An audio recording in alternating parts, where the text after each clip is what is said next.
flawless execution. Welcome to Outside the Cinema, your weekly source for cult movie discussions. We are your hosts. I'm Bill. That's Chris. Thank you for hanging out with us to talk about movies. What's up, dude? Not much.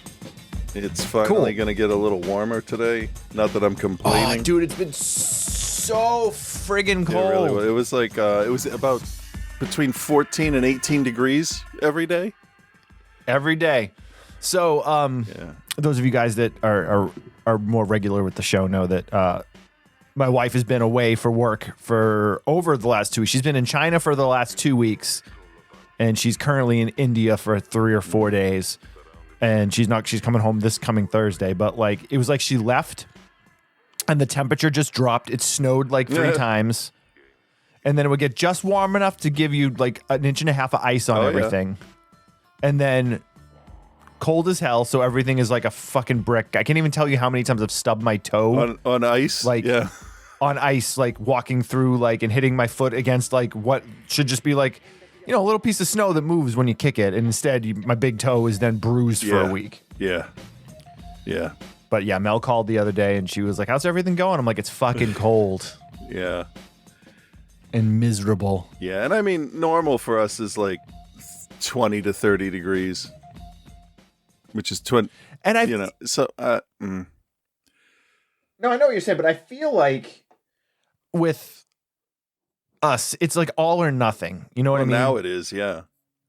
Yeah, it's never just like we're gonna stay temperate throughout. And here's the thing: I don't have a problem with the cold, like 20s, you know, below freezing, whatever. Like, but when you get below like 20 degrees, and it stays there for an extended amount of time, it just seems like so much more brutal to me.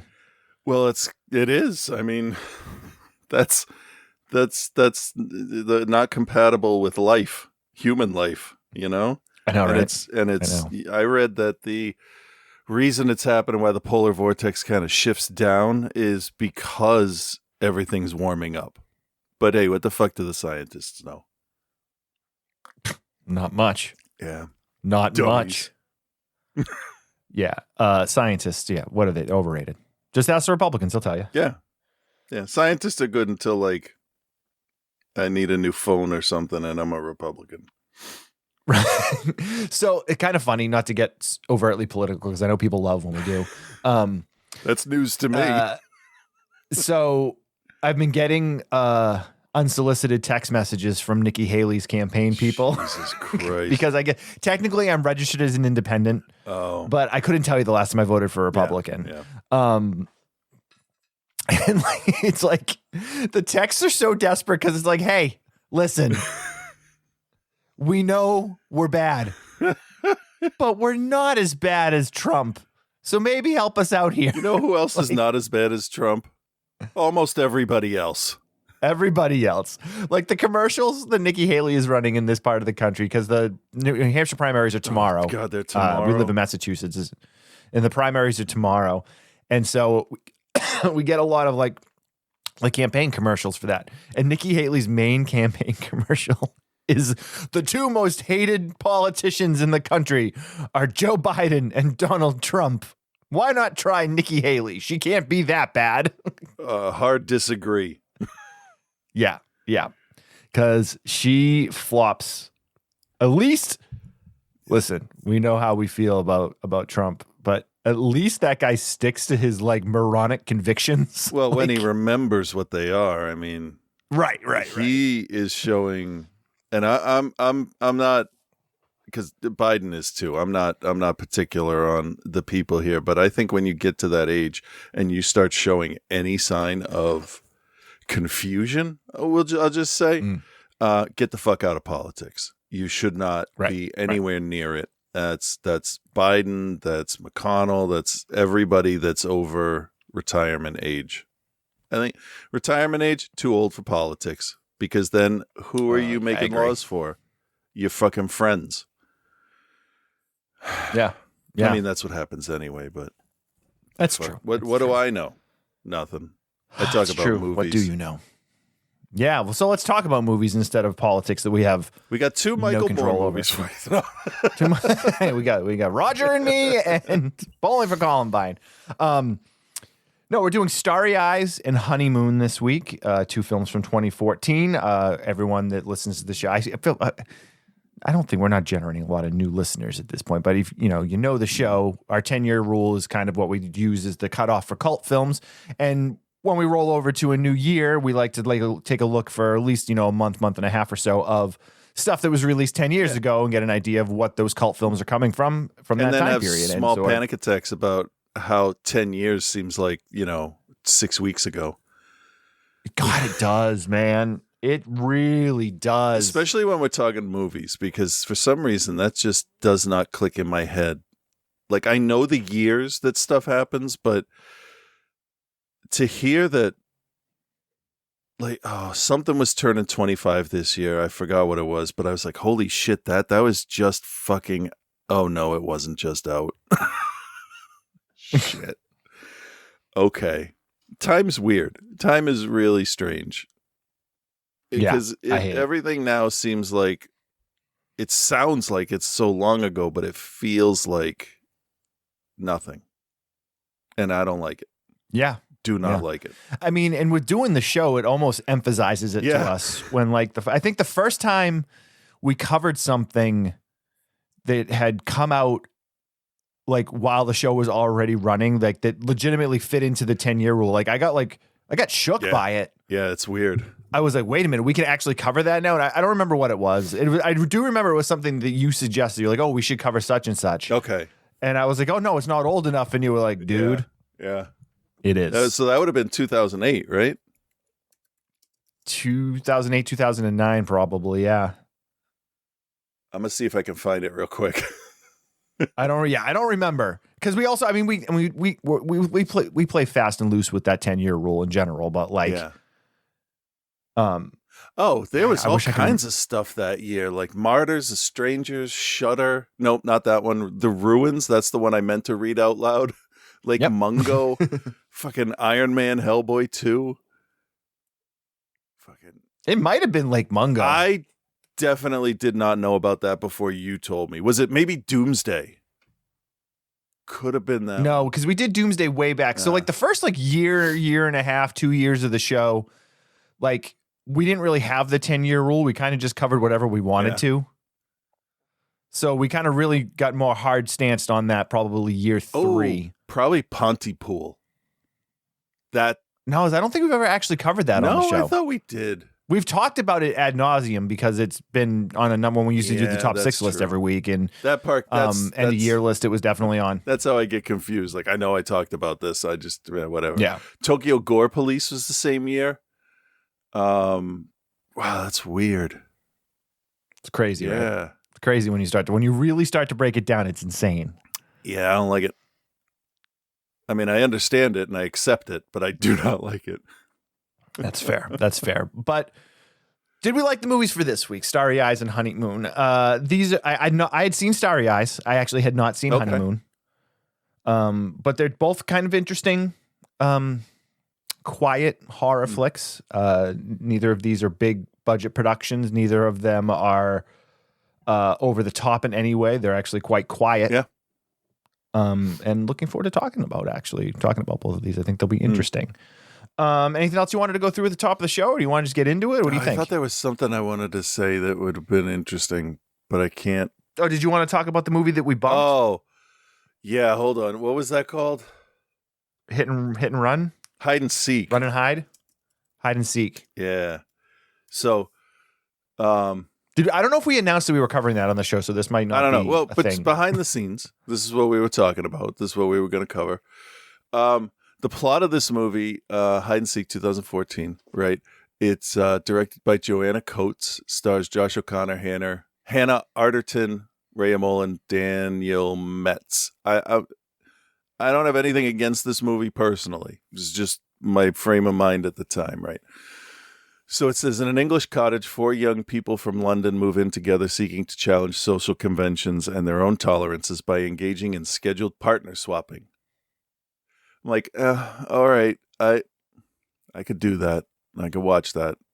The durability of their new living arrangements is tested by the arrival of an outsider who fails to get in tune with the foursome's radical spirit. And I'm just like, you know what? I watched Borgman. I watched the one with the family that went on vacation. I don't want that anxiety this week. And I'm just like, fair. That's fair. Just put it off. It doesn't matter if we cover it later. Not the week for it. I have nothing against people that swing or are polyamorous or anything, but it is definitely not for me. And it makes me uncomfortable seeing the issues that can spring up from it that people can think up. You know what I mean? Yeah. It's just, that's a level of anxiety that just does not, no, I couldn't do it. No, that's fair. That's fair too. And I'm in agreement. I have no issues with anyone and what they choose to do with their sexual lifestyle. Like that's entirely up to everyone. And like, we've seen a bunch of movies like that too. And the thing with a lot of that stuff is it's funny. I had a discussion with somebody a while back about some movie we watched where there was like it had a big like sexual freedom and like sexual component to it. Maybe it wasn't something we covered, but either way, it doesn't matter. The only thing I can think of is Knife and Heart. That had a huge sex component to it that I just couldn't watch.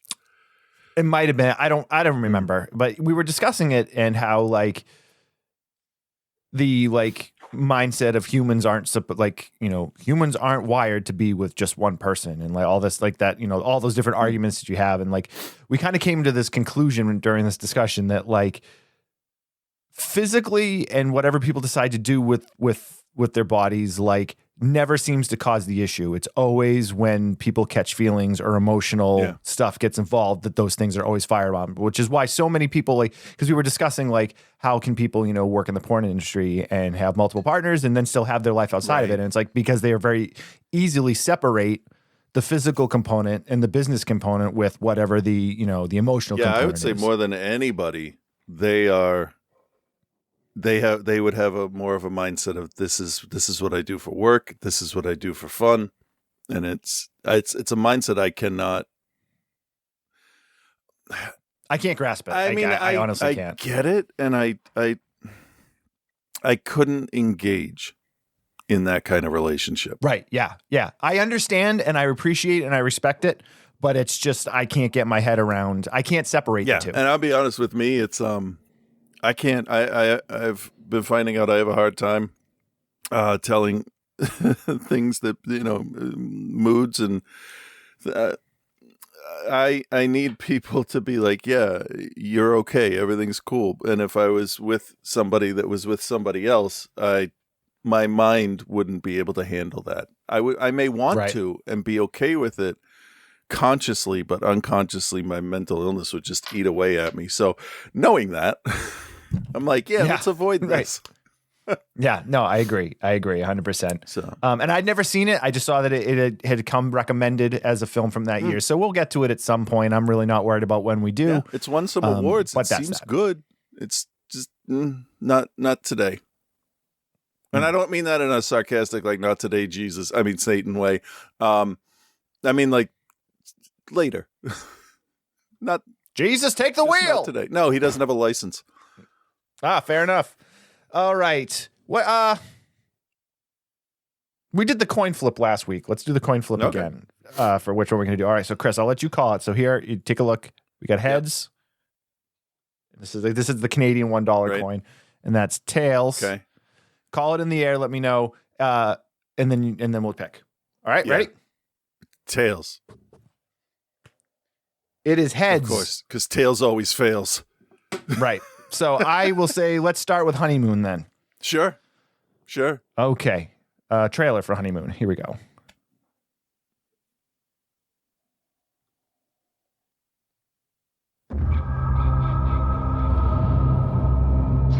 So we didn't get a regular wedding cake. We decided on something that was special for us instead. I love you, honeybee.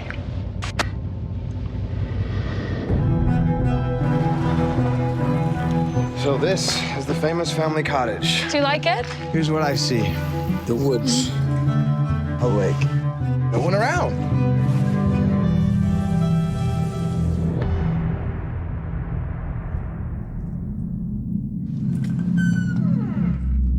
B?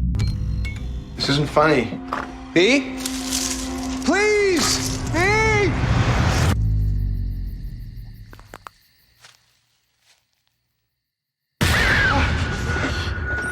You okay? I couldn't find you. I must be sleepwalking. I'm fine. How's my little zombie face this morning? I made a coffee. I could be human. What's going on with you? You feel distant, different. Did something happen in the woods? Come with some What's this? They're mosquito bites. They don't look like bug bites. You're acting crazy.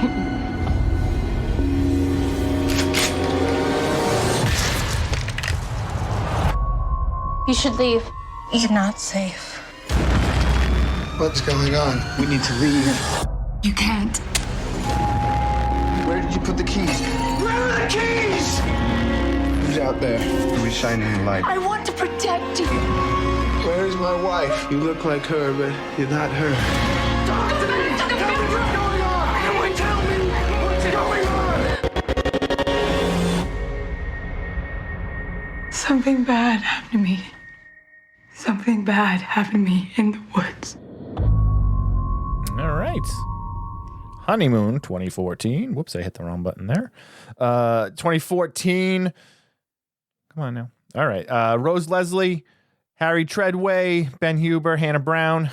Directed by Lee Yannick, who she did all the Fear Street movies. Yeah. Which we enjoyed, right? We For the most part, overall yeah. liked the three of them. Yeah. Yeah. And then she also did The Staircase, which is a limited series on Max, Oh, which okay. was also quite good. Well, she didn't do all of it. She did two of the 5 Oh, okay. episodes. And some of the Scream TV series also. So she knows what she's doing. She knows what she's doing. So this film is a very simple premise. We have a newlywed couple of Paul and B. We are introduced to them through their wedding video that they're making, where they're talking about the wedding and giving kind of like a rundown of it and their love and stuff. And it's actually quite sweet. They talk about, how they met, their first date, things along those lines. We then see them pulling up to a cottage in the woods on a lake. At least this one's on a lake. I mean, most of the bad cottages are just dumped right in the middle of the woods. Yeah, the point of a cottage in the middle of the woods seems odd to me. Maybe that's just because of where we're from, where there's so many bodies of water. Yeah. But the cottage in the middle of the woods. I was never a big hunter, so a hunting cabin is not familiar to me. I understand the purpose and how it works, but it's not something that we used to go to a cabin when I was little, and it was on a lake in Maine, on actually Great Pond in Maine. And that's what I'm used to, but I understand, you got everything from ice fishing shacks. That's tough to say for me. To cabins on lakes that are just windows all in the front. It's a huge range. But yeah, so okay, cabin in the woods. Yep. So B, who, as we said, is played by Rose Leslie, she's probably best known as Ygritte from Game of Thrones. She's been in a bunch of stuff. But that's probably her best known role. She's like, this is my family's cabin. We grew up coming up here over the summer, and she's talking about all the different things. She's showing him around the cabin. He's like, I'm on my honeymoon. He's like, let's get it on. And she's like, we will. Hang on. I just got to show you these wooden ducks first. Yep. I have a wooden duck issue. So she's showing like all the stuff, and then they get to their love making. It's all very sweet and very feels very real and very natural. Yeah. Which incredibly you don't always horny get in this movie. newlyweds. Yeah, I mean they're young, two good-looking youngsters in their mid-20s, probably. Well, she is. She is. I don't know. I don't know if does he he's know? attractive because he looks like a bunch of other people I know. So no, I'm just making fun. He was fine. He's a good-looking guy. Yeah. That Harry Treadway plays Paul. He's probably best known. He's done some like smaller roles, but I felt like there was a TV show he was in. He was in The Crown. He was in the Picard a little bit. Yeah, he looks super familiar from like everything I've seen. Oh, Penny Dreadful. He was Dr. Frankenstein in Penny Dreadful. That's what it was. Shit. Okay. So I have seen more of him than I actually thought. Yeah, he does a lot of TV work. Okay. Well, is it really TV work anymore when like if it's like a Netflix series or like is that really considered TV work? Series work, I feel is like the way I think what they say now is streaming, right? It's a streaming series. It's not a TV series. Okay. I don't know. It's if it doesn't play in the theater, I think that's how they're defining it, either direct to video or TV / streaming now after the strike, I would imagine. We'll say series. Sure. That's fine. I don't think anybody's going to Anyway. know what we're talking about. Yep, they do. So they're there, they're doing their thing. They go to visit or they go to get something to eat. They get to this little restaurant that's currently closed, but the guy working there is this guy named Will. He recognizes B, calls her Trixie, and they never even really like calls her a different name. Yeah. And at no point is that ever really brought up, which I thought was a little bizarre.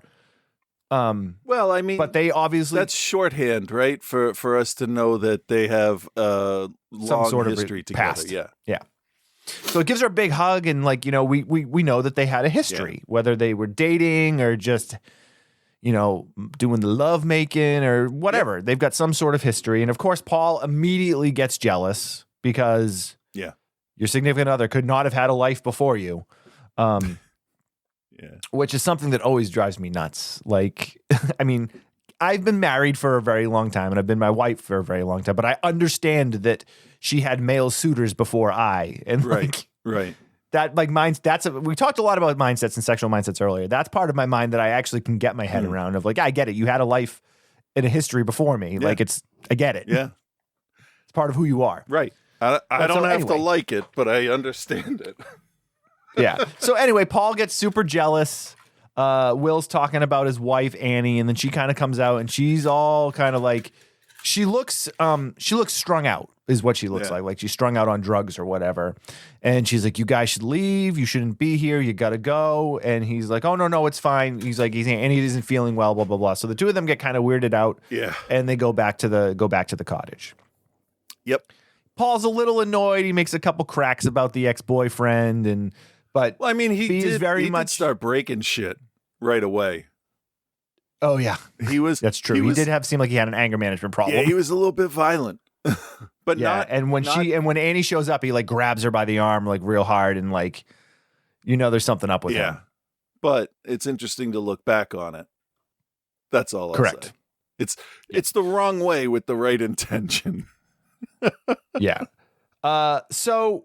They go back to the cottage. They are talking about whatever. And they go to bed. You know, they go to bed, and we see a light come through the window,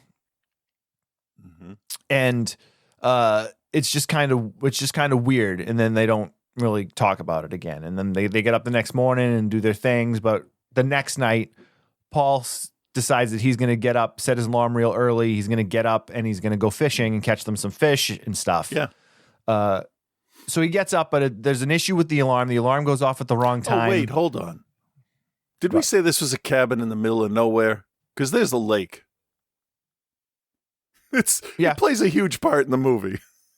Yeah, when we talked about the lake, we said we don't understand when there's a cabin in the middle of nowhere. Okay. I'm just making sure because that would sound really stupid. He went fishing in the dirt pile out back. He did. All he caught was some old batteries. Hey. Those D's, they're big. Double D's. Ooh.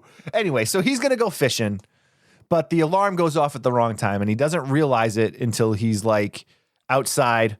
He's stumbling around because it's like 3. He looks at his phone, and it's 3:30 in the morning, and he's like, oh. So he goes back into the house, and he's like, oh, the alarm went off. He yells out, oh, B. He's like, the alarm went off at the wrong time and went off too early. I'm going to go back to bed. But B's gone. Yeah. She's not in the house. So he's going nuts, looking around the house, looking for her. Can't find her. There's no like semblance of where she's gone. So he goes outside into the woods and starts yelling, and he's digging around, and he eventually finds her in the middle of the woods, naked, just standing there, not responding, and just no emotion or anything until he goes up and he touches her on the shoulder. She screams and then turns into him and like gets back with it. So he carries her back to the cabin. And he's like, what the hell happened? What the heck's going on? What's happening? And she's like, she's like, I was sleepwalking. I must have walked out there. She gives the regular excuses that you would expect. Yeah. And to be honest, the sleepwalking thing makes sense. Right. Because like he's got no reason to think there's anything else going on. The only tinges we've got of this at this point was the interaction with Will and Annie earlier, but that wouldn't have affected anything. Right. Although he does start to suspect that she was out in the woods with Will. Brings this up later on, does not say it right away, but he's got some suspects of it. Right. Suspicions of it. Right. And that's, we got our shorthand for super jealous boyfriend, husband, which is fine because we need to know that about him. It's important for the story. Right. And he's definitely overly jealous for what has happened. He's more jealous than I would think most people would be. Initially, I would agree with you, but I think as time goes on, it's appropriate, but then it's dangerous. So he's kind of all over the place. And I think the interesting thing about this movie, listening back to the trailer, having watched this for like maybe the third time now, I'm not sure. He is affected by everything just as much, and he's not really a good guy when this is all over. He's not the bad guy, but he's not squeaky He's clean. a victim of the situation. Definitely a victim of the situation. And his reactions are not great sometimes. But you know what? That also makes it feel real. Oh, yeah. I think. Because, putting yourself in that situation, you don't know how you would react. You might not react the right way. You might want to react the right way, but you might not. Right. It's just how it is. That's life. The one thing I think was that bugs me the most is that when things started getting a little extreme with the whole thing, he didn't just like put her in the car and drive her away. Like, Yeah, I agree with that. That's why I was just like, why don't, but he goes and he's like, hey, he's like, you're not okay. He's like, let's go to the doctor, go into town, go to find a doctor, check you out. She's like, no, I'm fine. She's like, I just sleepwalk or whatever. And once, okay, sure. It could be triggered by coming back to a family place and, your mind's racing, you're thinking a whole bunch of stuff, or who knows. Yeah. Right. So then things start to get weird. She's going to make him breakfast. She's like, oh, I made French toast this morning. And he's like, what's burning? And it's just, the bread is just put on the griddle. Yeah. Like it's not dipped in the batter. He's like, he's like, you didn't dip it in the batter. She didn't even make what are you talking batter, about? Did she? No. She's like, what are you talking about? And she's totally confused. She's confused with him as to why he's having a problem with this. Yeah. She's like, it's okay though. I made coffee. And then he goes to pour the coffee out and it's just water. Yeah. And the beans are whole beans in the brewing part that's supposed to be ground, not whole. Right. Yeah. Right. So we're seeing these kind of weird kind of cracks in her memory, her what's the word I want to use? Facade. Facade, yes. Actually, that wasn't the word, but that works. Okay. Just a good start to see some weird stuff. And then he comes across her standing in the bathroom talking to herself in the mirror. Yeah. Repeating things that she should just know. Like, Paul is my husband. My name is B. Right. Like, I live in Brooklyn. And there's no there's no history of mental illness on her part. So not that we're aware of. Because I will definitely go over conversations I've had, maybe not out loud, but in my head. But this was a future conversation she was practicing for, not a past one that she says to herself, I could have done better. Right. Yeah, because she's talking about why she's not going to have sex with him. Yeah. Oh, I'm sorry. I have a really bad stomach ache. Yeah. My head hurts. And then I'm on my period and all these things. And so now Paul is he's got his things up. But again, this is the point where I would have grabbed her and been put her in the car and be like, we're going to talk to the doctor. Yeah. Just, we're going to make sure everything's fine. Because he says to her, he's like, as long as I've known you, you've never sleepwalked. Right. So we got to figure this out. But he doesn't for whatever reason. Yeah. Yeah. And things just kind of spiral from there. There's, so he's, what is going on? What happens? She has these weird marks on her legs that she says are bug bites, which are very much not bug bites. Because they're 3 in a row, super straight lines. Yeah. Right. He then sees the light in the woods.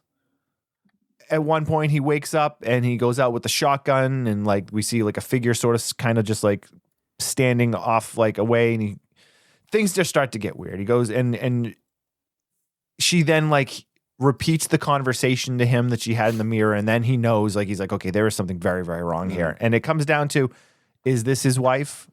Is it not his wife? Who is she? Where did she come from? What's going on? And it's all a lot of questions. Yeah. Some of which we get answered, some of which we don't. But I think Rose Leslie as B, she does an incredible job in this. Her acting in this is top notch. His is pretty good too, but she is like another level, like killing this character. She has to. It's almost like a possession type of acting thing she has to do, because there's moments where what you think or could be or is the real her breaking through whatever weird thing is happening, brainwashing or whatever, because you don't know at this point. You know, but you don't know. And that's not easy to pull off, especially with somebody that, you know, if this is the first movie you've seen them in, like, you're trying to build this character in your head, and she changes so quick from the first night. It's they did it. She separated that really well, and it worked even if you don't know the character. Does that make sense? Yeah, it makes complete sense. And there's definitely a point in the film where she shifts her character. I mean, there's a point in the film where the entire genre switches. You know, it's not so much a horror movie anymore, and it becomes something else. It's still got horrific, like, horror elements to it for sure, but like it definitely shifts itself into something else. And you know, the writing I think is really strong in this, so it definitely comes along with her strong performance that she's got writing to back up the chops that she's throwing out there. I like this a lot. I actually hadn't seen this before. I know you said you had seen it before a couple times, but it's dark and like sinister feeling, but also like very like claustrophobic. Yeah. And like the things that kind of end up happening with him and her are like pretty fucking terrifying when like when you're starting to figure out exactly kind of what's going on. Yeah, it was good stuff. I thought. What else? There's a lot of good foreshadowing that you don't think is foreshadowing, which I always appreciate. Like when you do a big expo dump, like, oh, hey, here's the boyfriend. Yeah, we used to date this and that, blah, blah, blah.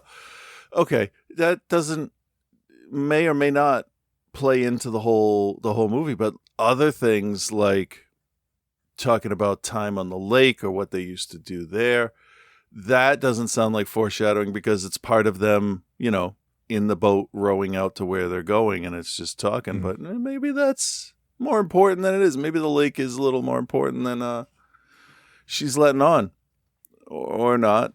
Yeah, I agree. One thing I think that I really enjoyed about this movie that is something we've talked a lot about lately is, you know, the questions that are raised in this movie, but then you're not necessarily given answers for. We've seen movies recently where like not giving answers has really kind of hurt it. I think not giving answers in this and some of the questions that are raised it works very well. Yeah. I mean, not a spoiler, but I mean, it's obvious just by giving what we've given you so far that she is not what she seems. But the questions then arise of, was this always her? Is this somebody or something else? Yeah. I mean, you know, has she been like when she talks about the things that happened to her when she was a kid at the thing, did that really happen? Or is this a completely different, you know, person or being? And you don't get those answers really. Right. And I like that in this because you can tell that her character loves the Paul character, but there's just something else going on that is just not of what your expectations are when you start the movie. Yeah. Yeah. Yeah. All right.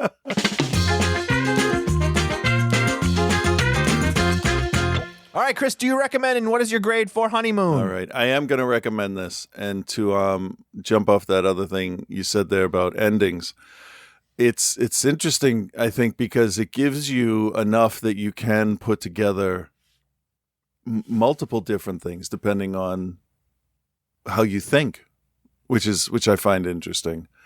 Not a lot of movies could give you that leeway of, I mean, it definitely by the end, you're pretty sure you know what happened. It's kind of, you know.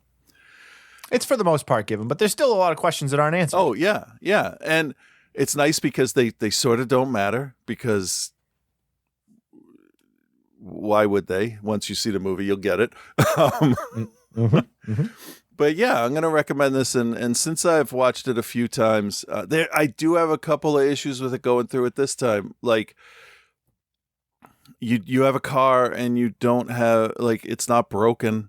So you could have got her out of there, but she did put up a big fight. But, you know, when it's your wife's safety, he's young. So saying I feel like he should have done something more, I mean, that comes with age and experience sometimes. Yeah, I get that. Yep. So it's frustrating, but it's also like, well, that's what we need for the movie to happen. So, right. Yeah. Right. And I'll go with, I'm going to go with a B+. All right. I liked it. I liked her. Yeah, she was great. I'm there with you for pretty much all of that. I'm going to also give it a recommend. I'm a big fan of the quiet horror movie when it works out the way it should, and this one works out the way it should. I love that you're giving some answers, but you're not giving some answers, and the questions it raises made me more interested in the kind of world that they built. She's great in it. The writing is excellent. I love the look of it, too, because it's shot, I think I looked it up. It was shot on an Arri Alexa, which is a very expensive cinema camera. But it has got a large amount of like film grain to it because it's a lot of it's in the dark. So it's got a very kind of like rustic feel to it. So, you know, shot digital, but it doesn't feel like it's shot digital, which I thought was really nice. I think the music works really well. Yeah, this is really good. I'm going to give it a B+, bordering on an A-. Because I think it's one of the better written films we've watched recently. We watched some good stuff the last few weeks, but this is, I think, one of the better ones for sure. Yeah. For sure. Cool. All right. So that is Honeymoon. Okay. The honeymoon is over, Chris. Okay. And we're going to move on to see if you have starry eyes. Ooh. Yes, Starry Eyes 2014. Here's a trailer. Welcome to Big Taters. My name is Sarah. Can I start you guys off with an order of our Freedom Tots? We got all these people, all our friends. They're just sitting around trying to figure out what to do, trying to figure out how to make something. I thought you were avoiding me. Why would you think that? Because I stole your role. What's going on with you lately? I work so hard. Every week it's a new class, a new audition. Hopefully you'll see something in me. I know I'd be great for this. We'll be in touch.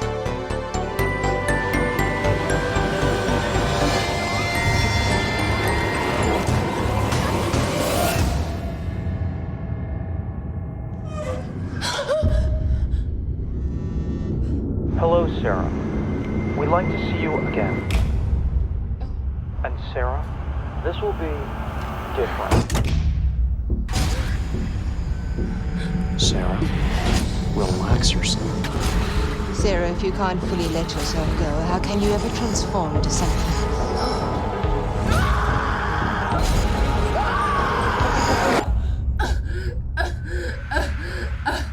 I'm dying! No. You're being reborn.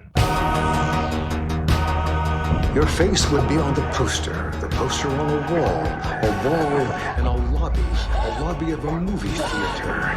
A theater with a marquee. Kill your old life, Sarah. Bury it in the earth. And join us in the skies. All right. That's me. I'm your girl.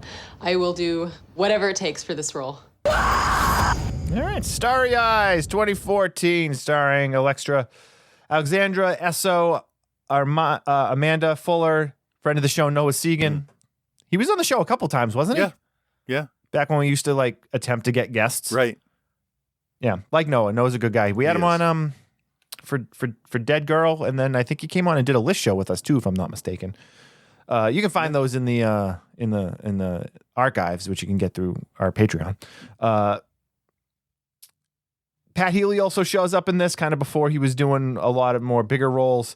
And Maria Olsen also shows up, who's been in a bunch of stuff. Yeah, that Krampus movie. Yep. And there's I don't have it up in front of me here, but the other girl, the antagonistic one, with the dark hair that's shorter than her, she was one of the 3 band members in Southbound. and she was great in that. Oh yeah. Yeah, she's a complete and utter asshole in this, which is how she so needs terrible. to be. But that's Fabian Therese, I believe. I can't remember, but if you and I did not search it, so yes, I'm that's an right. asshole. Yep, but, I got it here. But You're gonna have to wait. Sorry. It's weird. It helps me judge acting a little more if I can see them in a different role as well as the one where I hate them. So that's helpful. This is basically the horror version of A Star Is Born, isn't it? Sort of. I'm joking, but I mean, you could argue it if you wanted. Yeah, I remember. So this is very much the little film that could. I remember when it came out because there was no like fanfare for it, and then everybody just kind of started to talk about it. Yeah. It ended up on a bunch of year-end lists, and like it was like the little film that could like kind of came out of nowhere, and everyone seemed to love it. I haven't watched it since the year it came out. Okay. It did not make my top 10 that year, if I'm not mistaken. But I definitely enjoyed it on the first viewing, but didn't remember a ton about it. So this revisit was fairly fresh for me. I think I watched this a few years ago, older than I thought, but I've definitely watched it at least twice because I liked it. And at the time, and even now, I feel like it fits into the mood and the look of Last Shift, those kind of movies. Yeah. It definitely has that feel to it where you want to feel bad for the main character, and you do for the most part, but it's just mean. Yeah. Yeah. So you got Sarah as your main character. She's a budding actress who has to work at a Hooters-like place. It's to pay the bills. The worst uniform. Those tights, they don't fit her. They are not flattering. They're not even good looking. Ugh. Every time I saw him, I'm like, girl, you got to quit. Yep. She's got an asshole boss played by Pat Healy, who is very much like the typical guy that you would think is managing a Hooters. Yeah. Like he's like that guy. Yeah. So she's going to these different film tryouts or film, not tryouts, auditions. Yeah. And, she's getting denied for stuff, and her group of friends are also struggling actors and directors and stuff. And she's got her friends. They're really like her roommates' friends, and she throws that in her face at some point later on in the film too. So, yeah. But they're just like, they're catty, like shitty to each other, and like, yeah, because they all want not the supportive same thing. You can't support somebody that's going after the same project you are. And they all look the same to a casting agent. They're all white women with brown hair. So, like, any one of them could get a role from the other. And I always thought acting would be fun, when I was younger. But when I started learning about the audition process, I'm like, no, I would kill myself. I'm not even joking. I'm not exaggerating. Like, I could not take that level of rejection, even though it's not a personal thing. It's just, you're not what we're looking for. Next, we got a whole bunch of people to go through. Logically, I understand the process, but I think mentally it would break me really fast. Yeah, so that's why I do documentary work. Yeah. I help out with the narrative stuff, but I do the documentary work because I would have such a hard time telling somebody, I'm sorry, you're not good enough for this role, or like you're not, like, I just would have a hard time with it. Yeah, I didn't have anything to do with the casting on Woodsman. Actually, okay, that's a lie. Kyle sent me like 5 or 6 of his favorites of the people that had auditioned for it. And I think most of you guys have probably seen The Woodsman by now. And if you haven't, you can watch it for free on YouTube. So, John, the gentleman who became Bernie and the Woodsman, was like very clearly the right person. Yeah.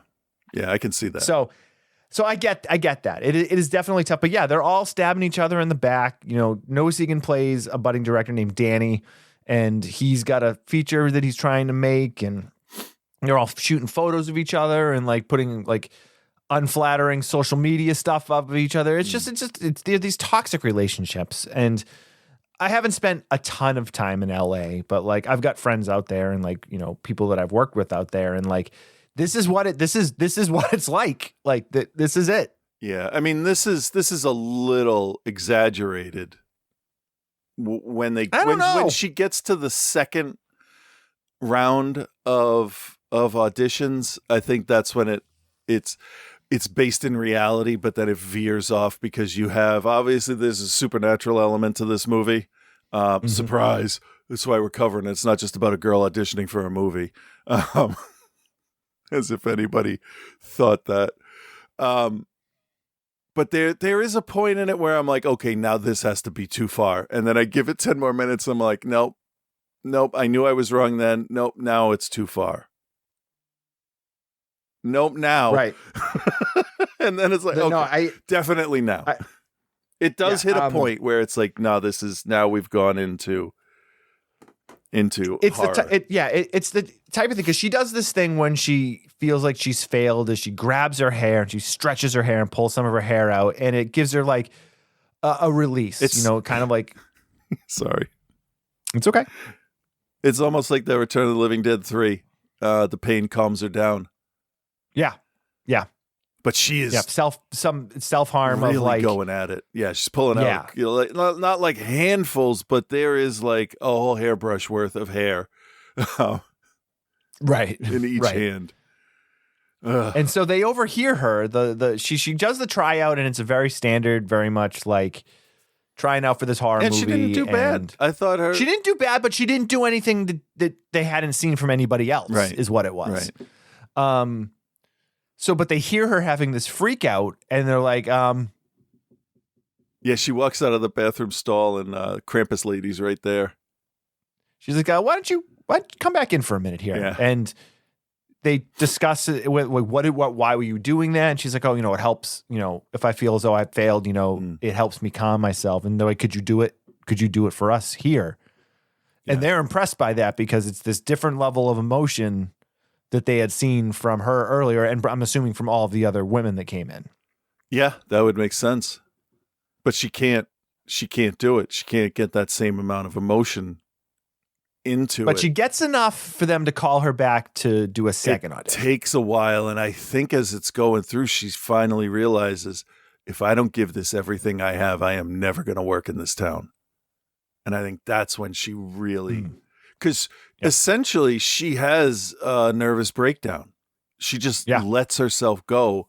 And that's a real genuine thing, because you want your actors to be able to at least express real emotions. And if you can get those actual real emotions on screen, then, without hours of torture from Stanley, then everything's okay.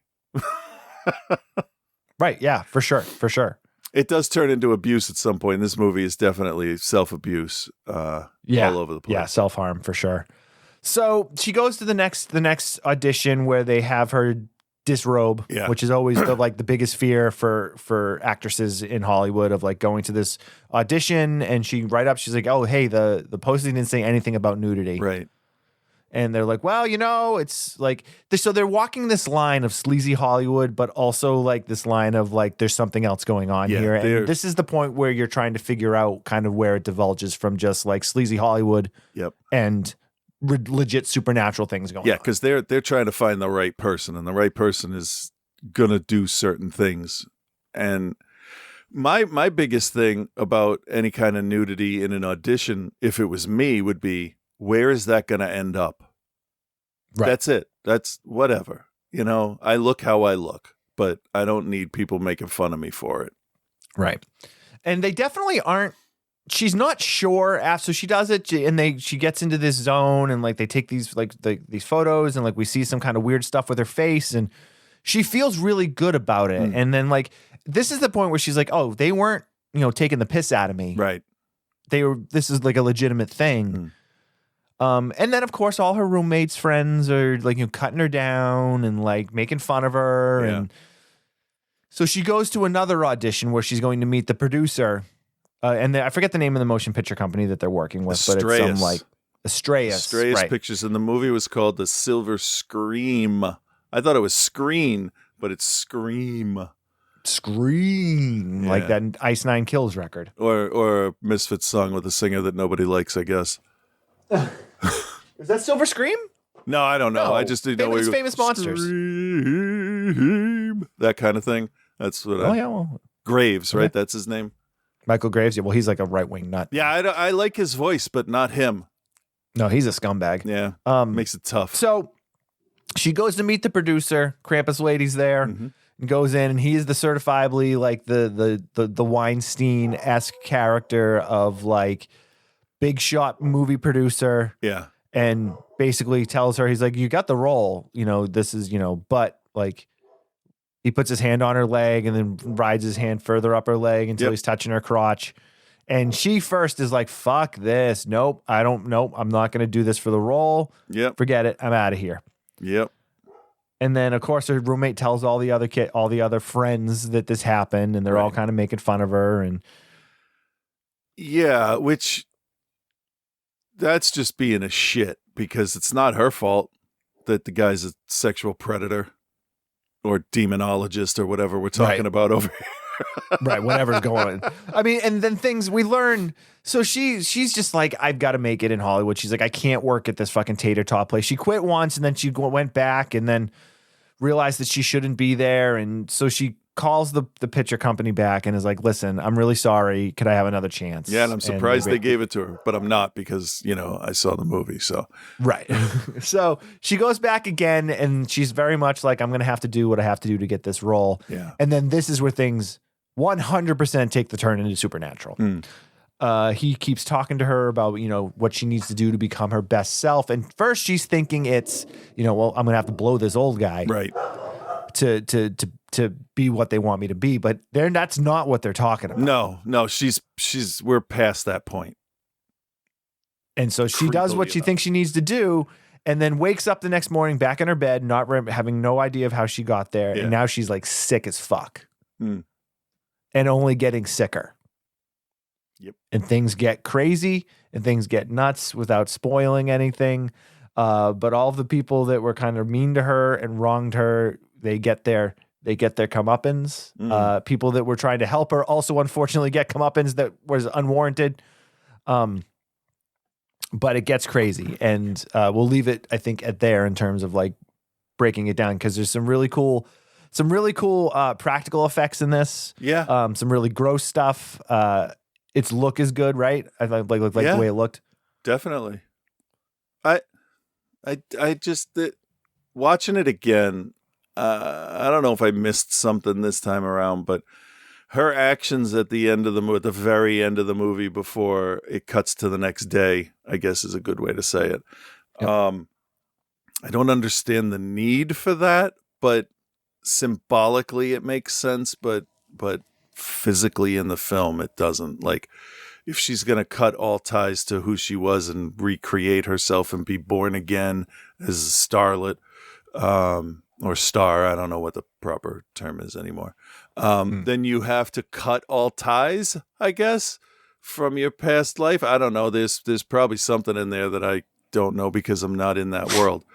And normally I don't like movies about movies, like the making of movies. Like, you're a writer and you're writing about a writer.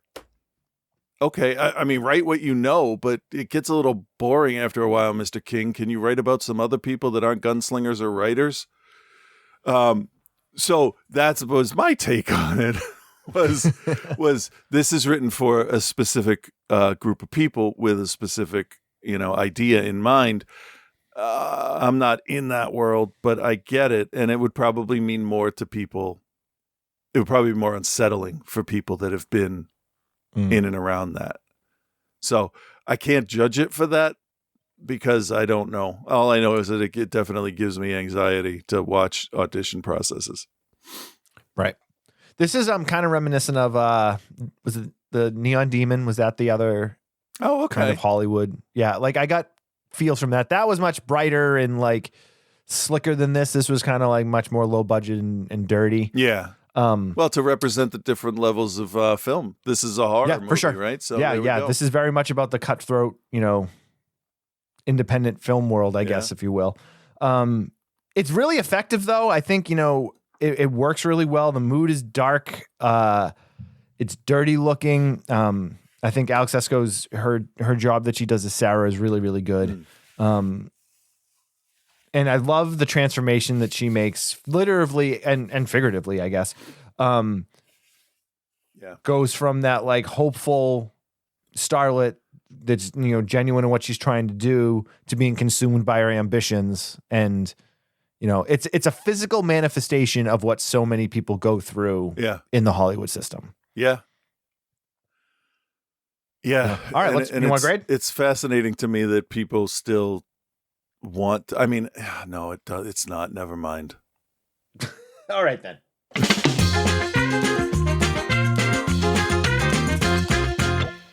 All right, Chris, do you recommend and what is your grade for Starry Eyes? Yeah, I'm going to recommend this, but I think now watching it 10 years later, this is a mean movie. It's mean-spirited for sure. Yeah, it's definitely got a black heart, but I think they're really trying to say something with the whole thing. But I mean, it's a message for, like I've said, specific people. So you may like it, you may not. I don't know. Whatever. I don't care anymore. You know, I recommend stuff. Nobody tells me I'm wrong. So what am I going to do? You know? I enjoyed this the first time I watched it. This time around, it made me a little more uncomfortable, maybe because I'm more in touch with the inside of my head than I used to be, and I can identify stuff that bothers me better. But this is an uncomfortable movie, and you don't want to see this poor girl go through this stuff just to get a role in what you think is just a shitty B horror movie. But the acting is really good. The where they live, I thought, was one of the most real. I mean, it is a real place, but the way it was lit and filmed with whatever lenses they used, it felt cramped. It felt dirty. It felt, you know, real. Like you go from the producer's house to this Karate Kid looking swimming pool, and you're like, yeah, there is a huge difference between success in this town and failure. And yeah, I don't like it, but it's very good, and I do like it. And I'm gonna give it a B+. Cool. It's all over the place. Yeah, I'm still recommending it, but I'm going to be honest. I didn't like it nearly as much on the rewatch as I did when I watched it originally. Yeah, agreed. I don't know whether it's just it didn't hold up or what it was, but I think I mean the main actress is Alex. Her role is excellent. She does an incredible job. I do like the way it's shot. It feels cheap. It feels dirty, and it has the look that you want. But something about the story just didn't hold up for me nearly as much in terms of, like, again, we've talked a lot recently about not being given information, and we're not given any information in this. There's nothing. You're just like, okay. You can piece it together, though. I mean, it gets pretty obvious toward the end, but yeah, early on, you're like, what, why? Right. And even when we're given whatever the solution is, I'm just like, I need more than that in this. I feel fair. like this could have given me more, like, yeah, whatever. Anyway, but so it's good. It's not great. That's kind of how I feel. Okay. Yeah. So I'm going to go a little bit lower than you. I'm going to go with a B, borderline B-.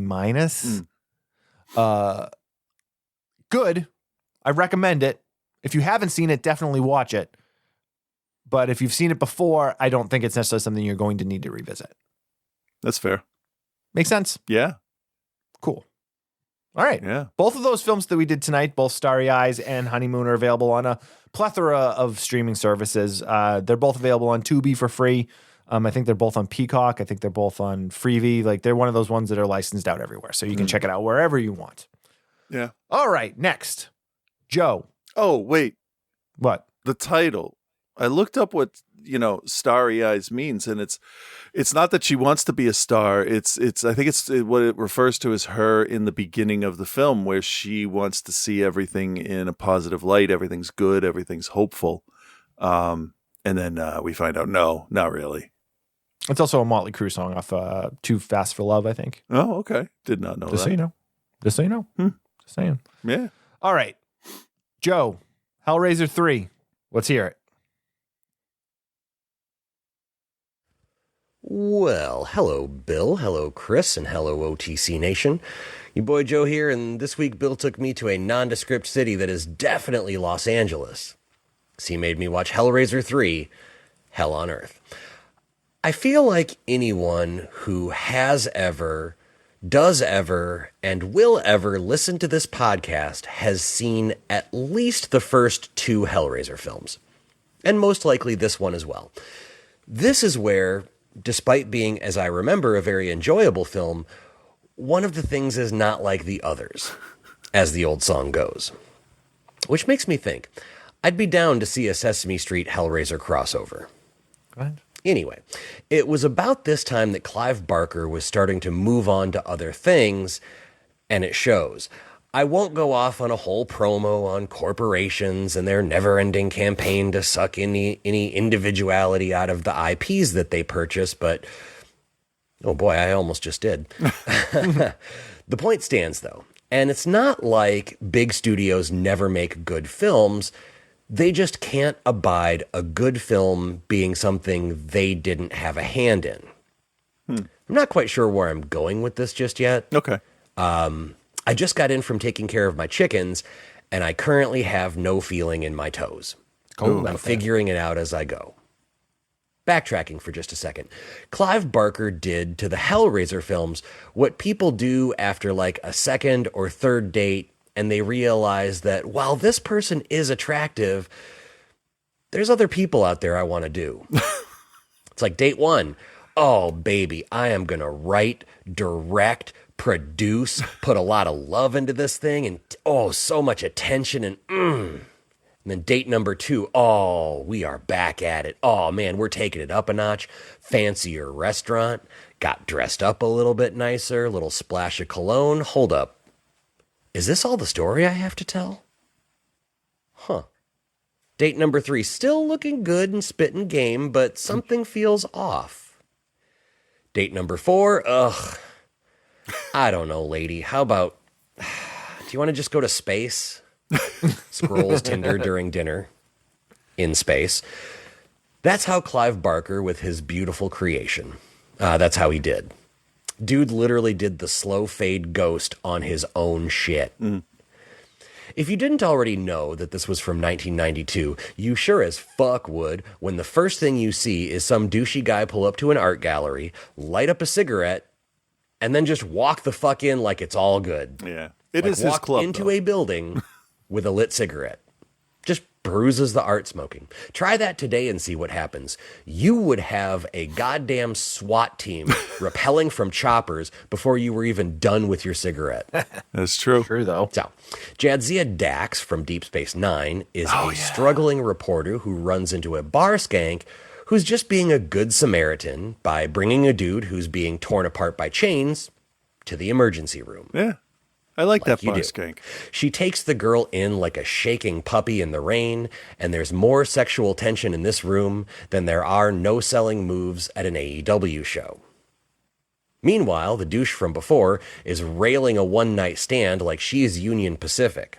Like he's literally slamming away at her with a cigarette dangling from his lips, about to set her pubes on fire. She likes it when dangerous. Pinhead, who is trapped in a big column gimmick, decides he's been cucked enough for one night and breaks Tim McGraw's one rule, and he takes the girl.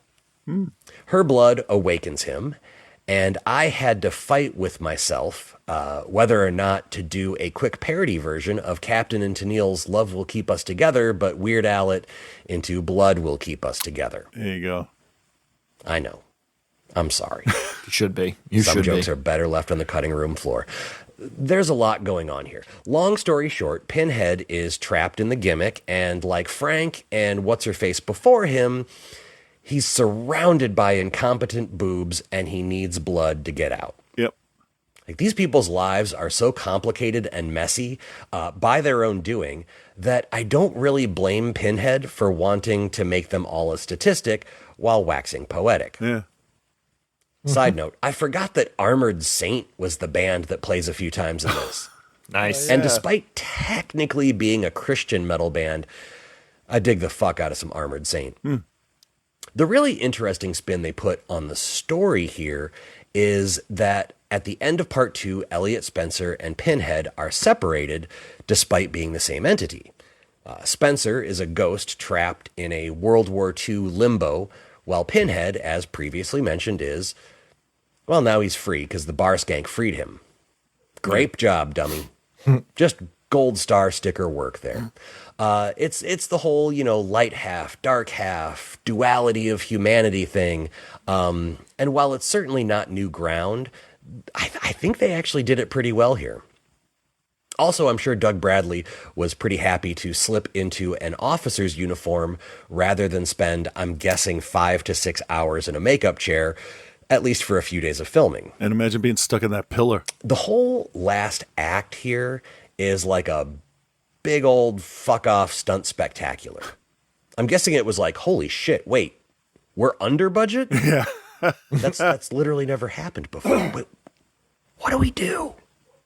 All right, boys, break out the det cord because we're going to blow some shit up. Do it. Also, while a lot of this is about the yin and the yang of the human soul and whatnot, good and bad existing in the same form, it's also a good analogy for this movie because while we get some of the better Pinhead soliloquies and the effects are great and they actually kind of thought the story through pretty well, there's also completely unnecessary fluff that drags it down, it's overproduced like crazy, and there's only 3 competent actors in the entire film. Yin and yang, friends. Also, an apt analogy for this film is modern indie wrestling, where any fucking goof off the street who buys a pair of boots on highspots.com can get a booking somewhere. Apparently in this, anybody can be a fucking Cenobite. Like, were they planning a toy line and needed the figures? Actually, that's a joke, but they probably were. And they all have to have a gimmick attached to their personality trait. It's like the cameraman, Joey's, the news lady's cameraman has a big camera in his eye and he like shoots it through people's heads. And it's like the Cenobite version of Duke the Dumpster Drosy or Abe Knuckleball Schwartz, where like all the wrestlers had to have a job. Like any good horror movie, good wins, but only temporarily.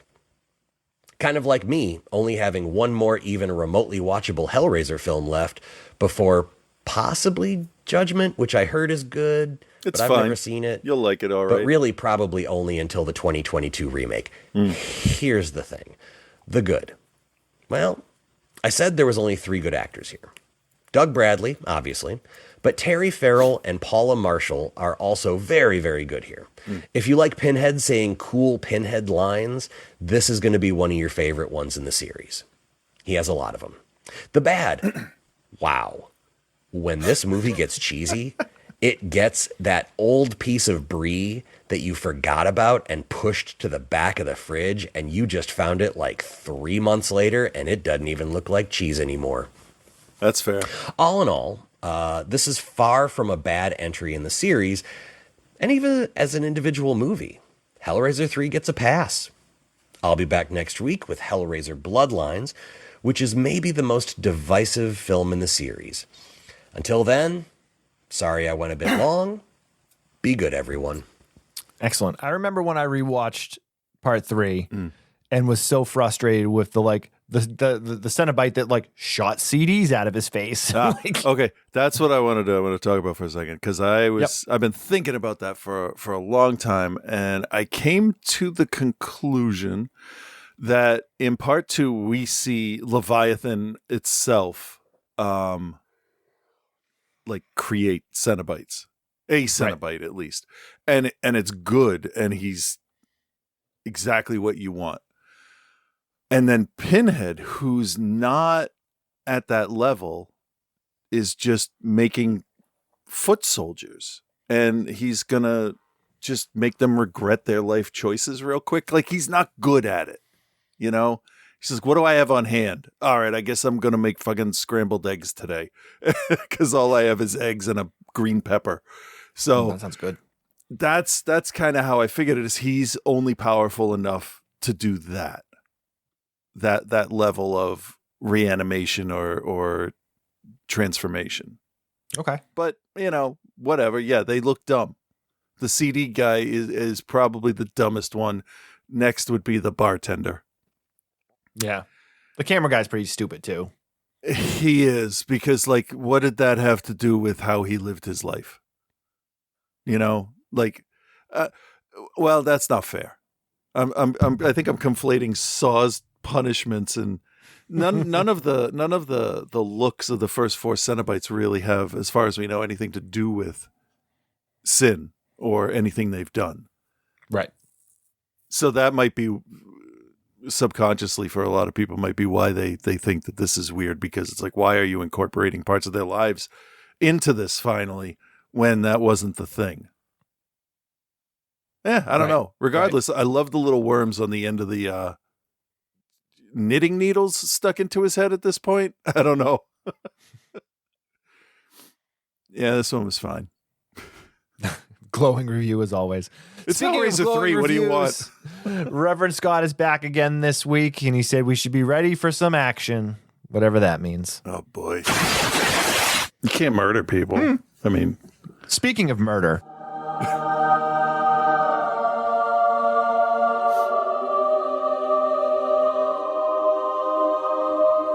What? Yeah.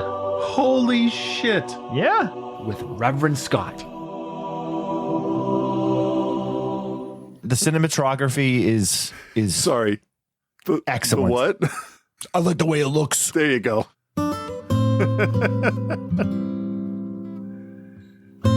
Hey there, Bill and Chris. This is Reverend Scott. Yeah, that's got to be him. Right. What are the chances it's not? Right. I'd say pretty good considering the state of AI nowadays.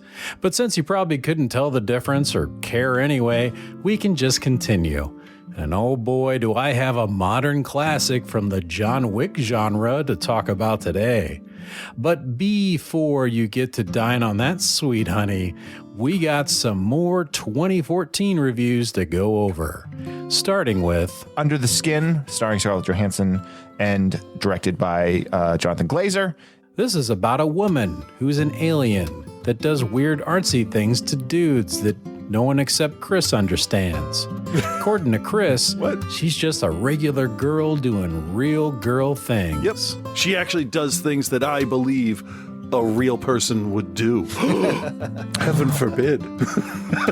Real people? Yeah. Real people? Yeah. Well, I'm excited to hear about this one because I've been watching Scarlett play Black Widow for so long, and I'm ready for some explosions, crazy kills, and high action. This is not the movie for the fan of explosions and crazy kills and high action, because there's literally zero action. Well, what the fuck is this then? This is an alien doing alien things.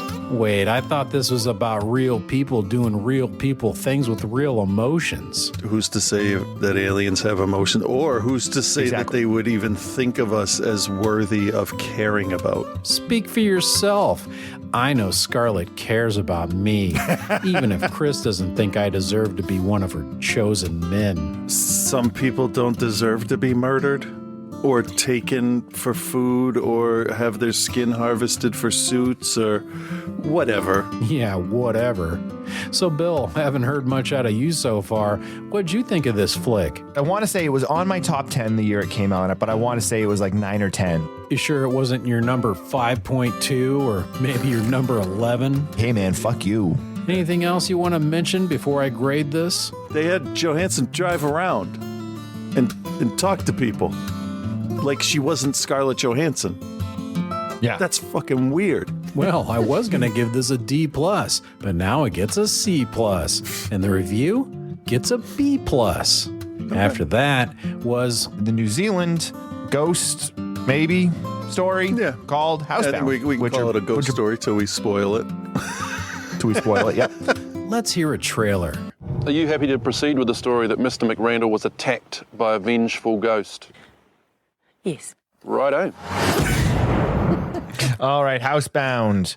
What we have here is an epidemic. Why? Where's that coming from? Cosmetic larceny. That must be the spooky ghost. So anyway, what's this all about? And don't bother telling me it's about a girl. They're all about some girl. Just tell me what she's up to. So she basically gets 8 months housebound. Oh, that's the title of the movie. Shocker. And I'm guessing while she's cooped up at home, she starts searching around the house and finds records of a terrible murder. And now she thinks she knows who did it. The weird, crazy neighbor next door, they think he might have something to do with it. Well, no, they don't think. They are convinced that he was the one that did it. Right. So there's some scenes. He's skinning possums in his backyard. His house always smells like death. So this is basically The Burbs. Oh yeah, for sure. Yeah. Anyway, I think there was some stuff about ghosts, or maybe not, whatever. I didn't even listen to the spoilers because I didn't give a shit. I give it a C-. And the review, that gets a B. Speaking of B's, I went to the AMC IMAX and watched your boy Jason Statham in The Beekeeper. So, where do I even start with this movie? The end. How about the positives? There's several good people in this, like Jason Statham, Josh Hutcherson, and Jeremy Irons. And the action is pretty well choreographed and shot, and the story is mildly coherent. Let's see, any other positives? Other than that, no.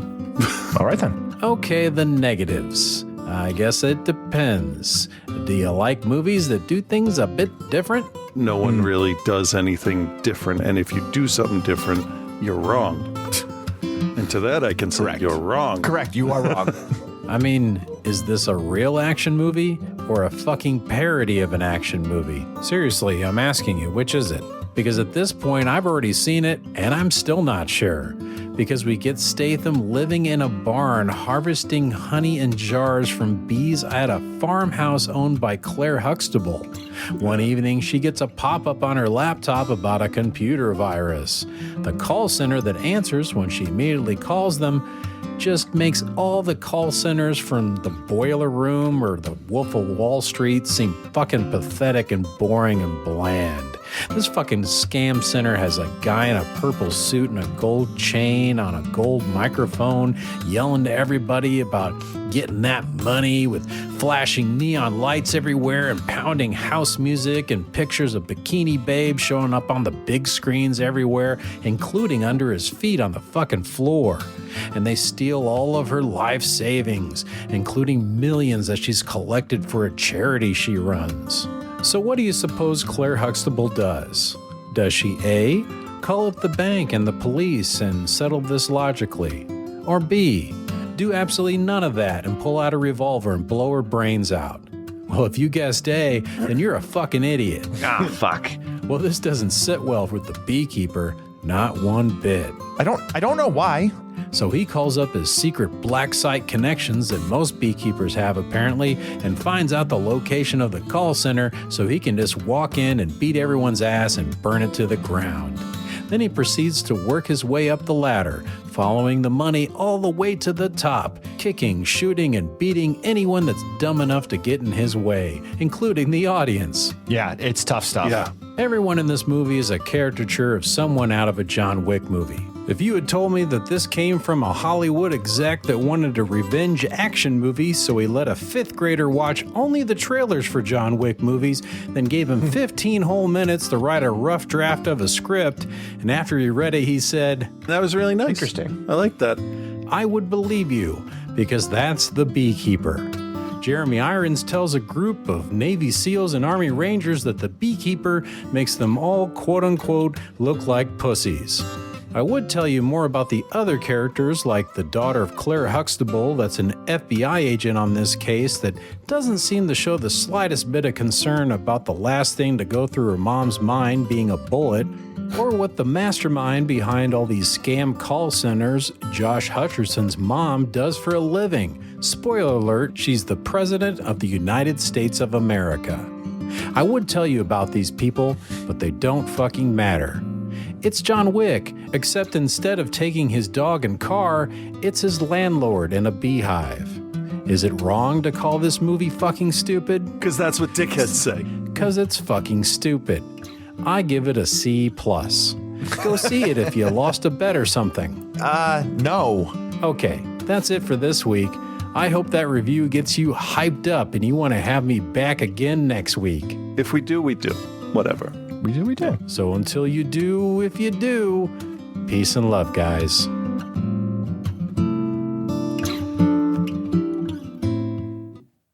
Outside the cinema with Mr. Chris and the audience hating Bill by force. I mean, just straight up despises these people. Yes. All right. I'm not going to watch that. Neither. Felicia Rashad's a piece of shit, so I'm not watching that. She is? She defended Cosby. She put out a tweet celebrating his release. She says she stands by sexual assault survivors, but will not retract her statement on Cosby. So fuck her. Fair enough. Other people you can fuck. Reverend Scott, thanks, bud. Appreciate it. No, it was a good Joe, review. Yeah. thank you for reviewing Hell on Earth. Yes. That's it. Thank you. Join Thank the you Patreon. for listening. Patreon.com/outside the cinema. All the money we generate there goes back into keeping the show on the air and keeping the show alive. We appreciate you guys for continuing to support us. It means a lot. Mm-hmm. And regardless of what Scott says, I do love our listeners. Yeah. I do. As far as they know. No, I do. I do. I just made a weird thing with my eyes. So don't watch the video version of the show. You can watch the video version of the show on Twitch. You can also watch it on YouTube. Just search Outside the Cinema. You'll find it. That's pretty much it for this week, guys. A lot of stuff going on. We'll give you some info next week. And yeah, we're there. Yeah. Anyone good. got any of that? You got any of those? Yeah. No. I'm good. All right, cool. Everyone enjoy their week. We'll talk to you soon. Bye-bye. Bye.